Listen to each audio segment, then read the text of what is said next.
أحمد الحاج الشهيد قدم الروح فدانا، نسأل الله تعالى أن يكون في السعادة.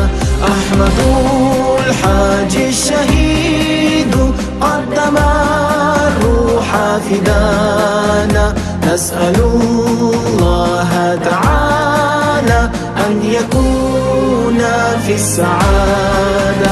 نختي خاب وخرج بينا أحمد حاجين خرجينا، دنيا دار خدي حلوي